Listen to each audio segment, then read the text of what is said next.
Hello, welcome to a unusual edition of the Geek Club because we have a new retro computer. This one being nearly 30 years old, and it's an early 80s, well late 80s luggable. Not a laptop, it's a luggable, it's a portable PC, and you can probably see what it is anyway. You know by the title what it is. So this arrived today, and you can see one glaring mistake straight away. Original box used to transport it without any coverings, and they've put tape all over it, so this is going to be a pain to get rid of. But apparently you can steam or use a cool hairdryer to get rid of some of this, so hopefully we can get that back off. But oh well, at least they tried to wrap it up good. I've already broken the tape to save time in the video, so let's have a look at what this is. I've been after one of these since 2014, where I saw one. I was like, ooh, but we didn't have the money to get one. And thanks to some birthday money, we were able to get one.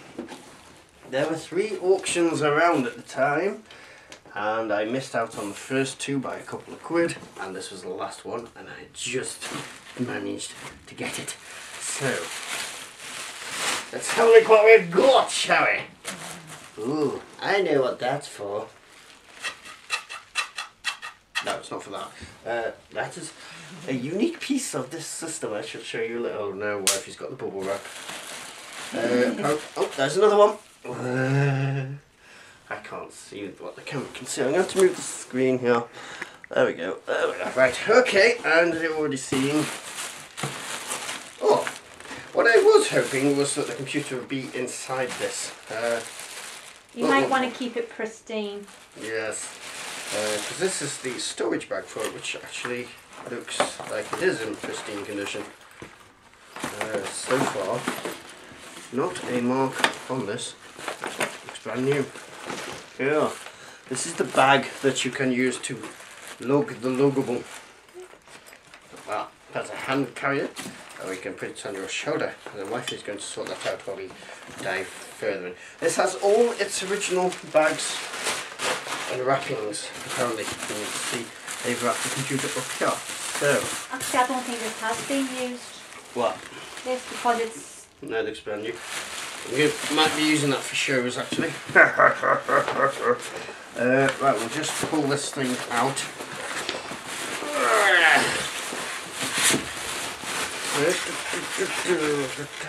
Big bag. I don't know if that's genuine or if that's something they put on it. I don't know. These 2 little bits here. Right, let's get the original cellophane thingy dobber. And original over here. And the system itself, which is actually rather heavy and rather large. I shall show you the scale of this in a bit. It is the Amstrad PPC 640. Actually a D, because it's got the dual drives.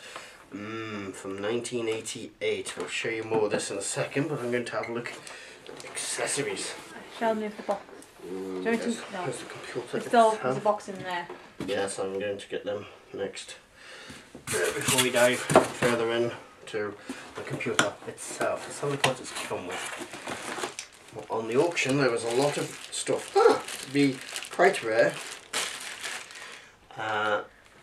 Cigarette lighter charger. Oops, power supply. Cigarette lighter power supply. Apparently they're not too common. So, you've got the original little accessories box in here. That's quite good. Right. Oh no, American stuff. Right, I saw this in the pictures. I was wondering what it was. Let's have a look what it is. It is a PC TV adapter for Amstrad PPC. Oh! Excuse? Gas, gas, gas! Excuse me, I'm going to get some air freshener. Excuse me. Right, video in from computer here. DC out and DC in. I'm confused. Composite video out. So that goes to the computer, that goes to composite, and that goes to UHF. So you can use this with a normal, oh yes, a normal TV. So, see, when you read about the PPC, you can use it with a monitor. It's got to be an EGA monitor because it's only got EGA or CGA. But this actually allows you to use it with a normal TV. Cool. So I can use big TVs upstairs or plug it, even I can plug it directly into the DVD recorder for doing game videos. Cool. That's an incredibly rare thing. That's for plugging it into a normal TV. Wifey's complaining about the smell. If I have my tea, that means I will pump less. Yeah, right. Right, what else have we got here? We have a power cable for Europeans. It's actually a Braun power cable. Okay.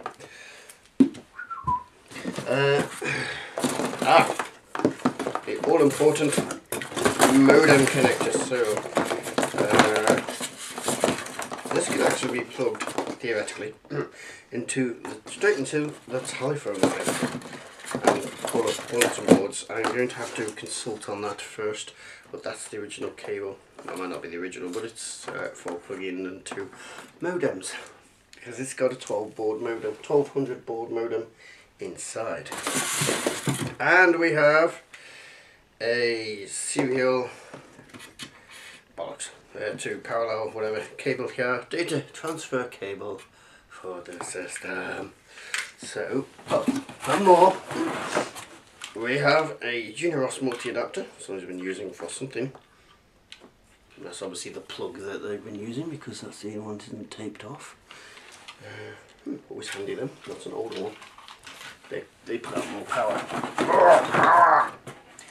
And the original Amstrad power supply for it.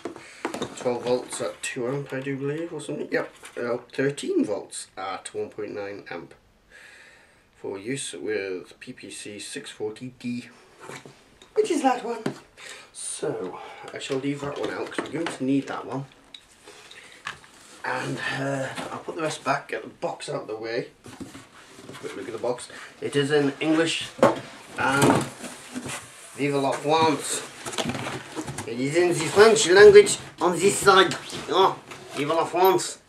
There you go. So I'm going to get this cleaned up. I might do a video on how to do that if I have some success. There is some damage to the bottom, but that was in the original pictures, so that is not an issue. So we'll put these cables away and we're back in a moment. Could you press the stop button on the camera, please, Dad? The what? Stop button, the big red thing at the back. You want me to push the big red button? Yes, please. Just start recording. Okay, we're back, and Fluffy's had a good look at this bag, and it appears to be a bloody immaculate. There's not a mark on it, so maybe this has just been stored in the box for 30 years. Seems there's anything hidden in it. That's really good. Yeah, brand new. Definitely using this for shows.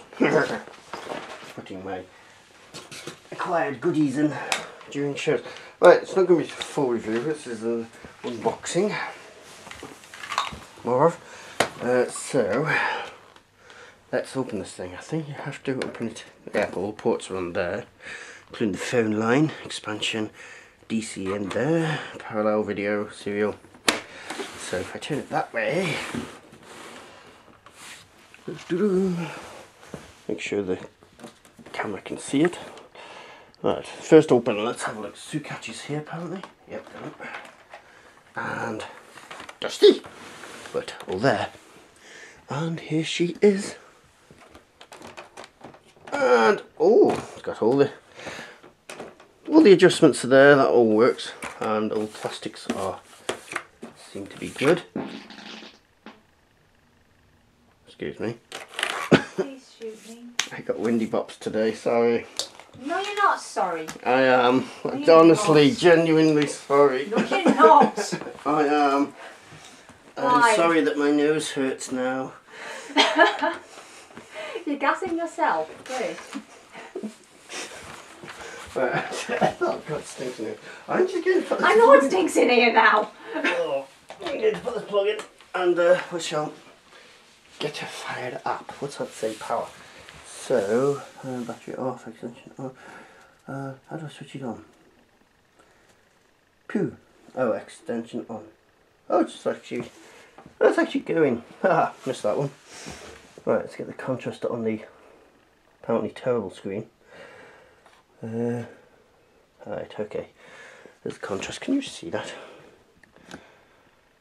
Well, the screen isn't as bad as people make out. Oops. And you've got to remember that this was state of the art at the time, so you can't really blame it for the limitations of the screen technology. But insert a system disk with the help of a Pentium 75 laptop the other night. We made some discs, so hopefully it will read them.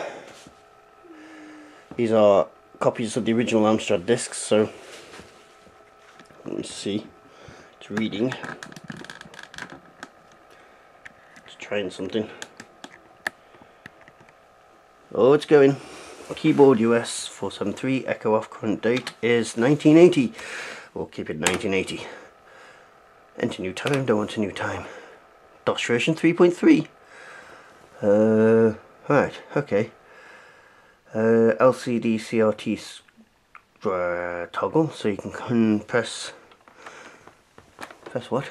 Oh, right, press the scroll lock on and then press the right button, and that's toggles a CRT. What people don't tend to know about this, and what people don't tend to show in most of the videos, is that if you plug this into a CRT or a monitor, it becomes a colour XT clone. Quite capable colour XT clone from the period. So I'm just going to do system disk. I made a little games disk. Well, it's nice to know me to get my discs work as well. So I made a little games disk. Now, let's see. What's the name of the second drive? What's the name of the first drive? A, so it's probably B. Yes, going to be DIR.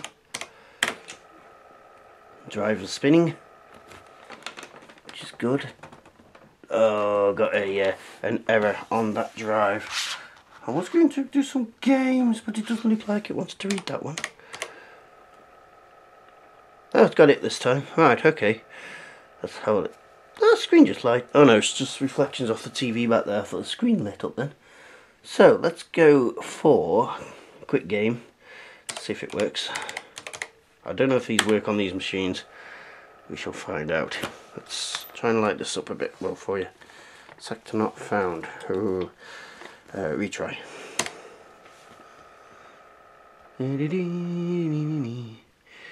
Okay, board.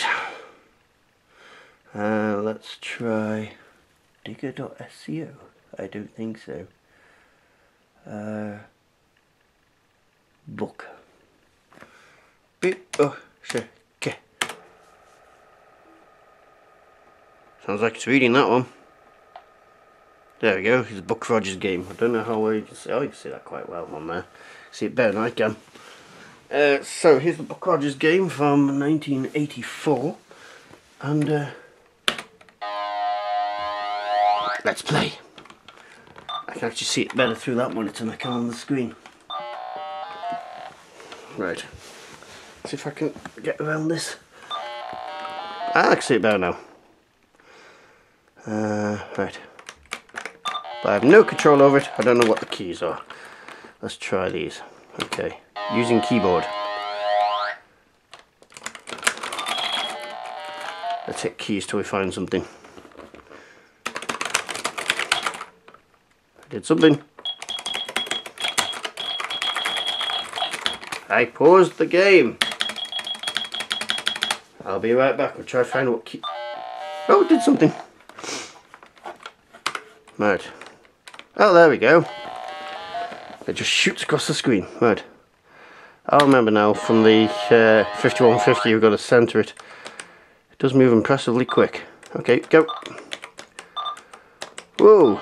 It moves much faster than on the IBM 5150 because it's a higher spec model, I suppose. Not easy with this LCD because there's a lot of ghosting. So, but it was never meant to be a games machine, so let's have a look at the volume. Full volume. Right, so let's see if we can do a quick test. Plug it into a TV, see what happens there. Be right back. Right, I've got the camera at a bit of a gash angle because this isn't an official review yet or anything. I'm just showing you what we can do. So, it's took a bit of working out, but I've got it now.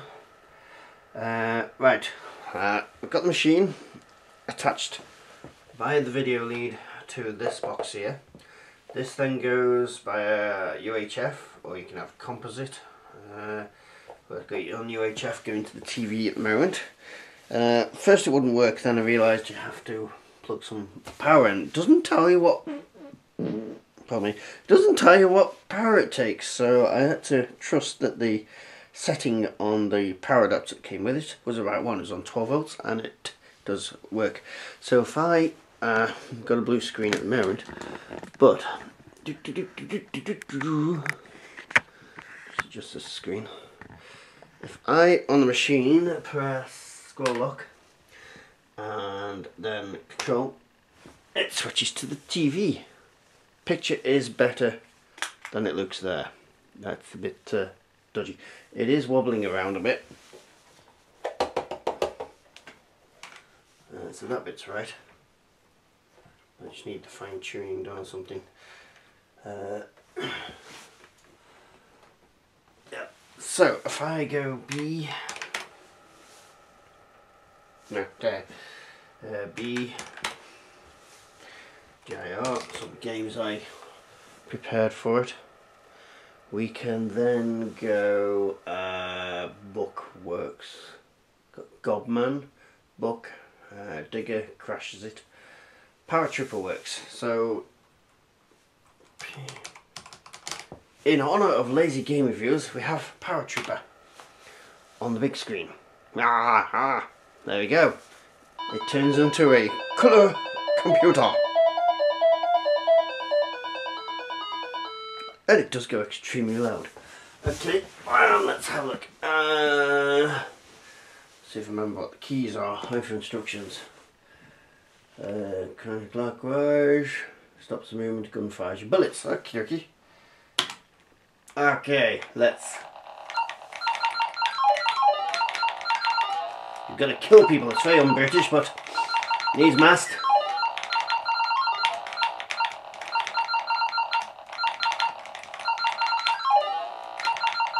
Oh, missed him. I do not tend to last very long at this game. I've only had a few goes of it before when I was testing my discs out.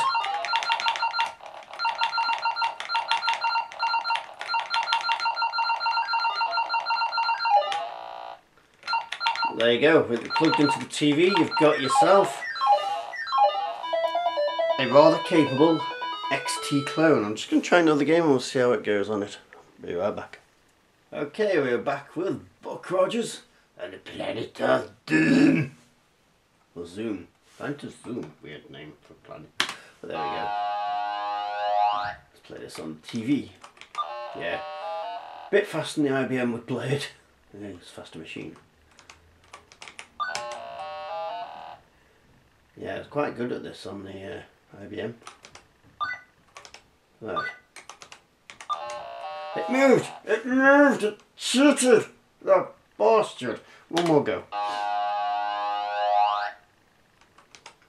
Ooh. Good game if you've not played it before. You wanna try it out. You've got it. God, it's so much faster on this. Well, there you go, that's Buck Rogers on the colour screen. So, yep, plug it into a normal EGA monitor and you've got yourself a very capable XT machine. We will do a full review on the system soon, but for now, that's the unboxing. If I put the lights back on, that is the beautiful Amstrad machine in a funny red colour at the moment because it's been doing all its stuff. Oh, that's not going to change shortly. So, it's a beauty and it works. So thank you very much in this lovely red tint we have at the moment. Let's see if I can stop it and bring it back to normal colour. Yes, we shall do a proper review at a later date. Try some printing and stuff as well. And we're going to try and get this to call up some bulletin boards. And we're going to clean it up as well. So, if you have any ideas for this, or software you'd like to see running on this, whether on its little screen, or on the big screen, here's the little thing that's got the cable in for the internet, well, World Wide Web, what want to call it, bulletin boards. If you want to see any of them, then please let me know. And thank you very much. Full review to come soon, showing loads of features and stuff. Thank you. Bye. You need to quit being dirty. You're a dirty boy.